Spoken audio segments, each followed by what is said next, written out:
Real lover ఎవరా నువ్వు? నిజమైన ప్రేమికుడివి, నీది ట్రూ లవ్. కానీ నిన్ను వదిలి మాయ కథలు చెప్పినవాడిని నమ్మి అవతలకి వెళ్ళింది. కొద్ది రోజుల్లో సినిమా కనపడేది, డౌటే లేదు అందులో. ఎందుకంటే వాడు మాయోడు. ఆ పై ఆకర్షణలను బట్టి మాయ చేశాడు, వశపరుచుకున్నాడు. తప్పకుండా వాడు టార్చర్ తప్పకుండా చూపిస్తాడు. బ్రతుకంతా నీలాంటి నీతిమంతుణ్ణి, నీలాంటి నిజమైన ప్రేమికుణ్ణి కోల్పోయినందుకు ఆ పనికి మాలింది ఏడవాలి. అది శాపగ్రస్తురాలు, అది దరిద్రురాలు, అది భ్రష్టురాలు. ఇదేంద్ర రివర్సు?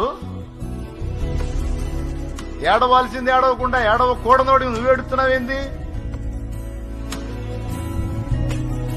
నిన్ను కోల్పోయినందుకు ఎందుకురా నాకు ఈ బతుకు అనుకోవాల్సింది వదిలిపెట్టి అదో ఆమె అనుకోవాల్సింది వదిలిపెట్టి నువ్వు అనుకుంటున్నావు ఏంద్రా పిచ్చోడా? నీలాంటి నిజమైన ప్రేమికుడిని కోల్పోయినందుకు అది దరిద్రపుదిరా. ఆ పనికి మాలింది దరిద్రపుదిరా, వదిలేయ్. అరే ఇంత మంచి వ్యక్తిని నేను కోల్పోయానని బతుకంతా దుఃఖపడేటట్టు సవాల్కరంగా బతుకురా.